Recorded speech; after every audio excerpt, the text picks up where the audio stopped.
இருப்பாங்க. இவங்க இல்லைனாலும் சப்போஸ் வேலண்டியராக இருப்பாங்க. சில பேர் இன்னமும் சமூக மனப்பான்மையோட இருப்பாங்க. அவங்கள ஆட் பண்ணிட்டு ஒரு குழுவுக்கு ஒரு மெம்பர் இருப்பாங்க. அதே மாதிரி கீழே ஈஸி மெம்பர் அந்த 11 பேருக்கு ஒரு 5 பேரை செலக்ட் பண்ணி அவங்க இருப்பாங்க. ஹேபிடேஷன் மொத்தம் எத்தனை ஹேபிடேஷன் உங்களுக்கு?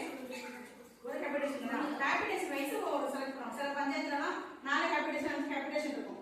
ஹேபிடேஷன் வைஸ் ஒரு மெம்பர் நல்ல ஆக்டிவா இருக்கிற மெம்பரா இருக்கும். அதாவது காசு பணம் இது ஒரு வேலை செஞ்சோம்னா எனக்கு 100 ரூபாய் காசு கிடைச்சா போதும் அப்படின்னு நினைக்கக்கூடாது.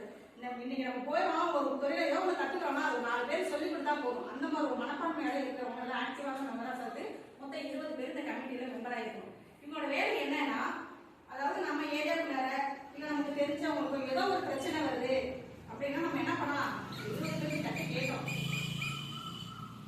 ஏதோ பிரச்சனைனா என்ன பிரச்சனைனா இருக்கும். இல்ல கிராமத்துல அவன் படிக்கல, அவனுக்கு பிடிக்கலடா, என்ன பண்றது? வீட்டுக்கு ஒரு பிள்ளையா இருக்கான், நம்ம செல்லம் கொடுத்து என்ன பண்ணிடுறான்? அவனை வேலைக்கு போறான். போறப்ப முழு காசுமே அவனை அம்மாட்ட கொடுறான். இல்ல அவனுக்கு காசு எடுத்து வச்சுக்கிறான். ஒரு நாள் 100 ரூபா எடுத்து வச்சுக்கணும், அப்புறம் 50 ரூபா, இந்த மாதிரி போயிட்டே இருக்கும். அவன் என்ன பண்றான்? ஃபர்ஸ்ட் ஹான்ஸ் போடுறான், அப்புறம் சரக்கு அடிக்க ஆரம்பிக்கிறான், அப்புறம் இப்ப என்ன கூலி பாத்துறீங்களா? நம்ம பாத்துட்டு இல்ல, ஆனா சின்ன சின்னதா இருக்குமா, அதை என்ன பண்ணிடுறாங்க?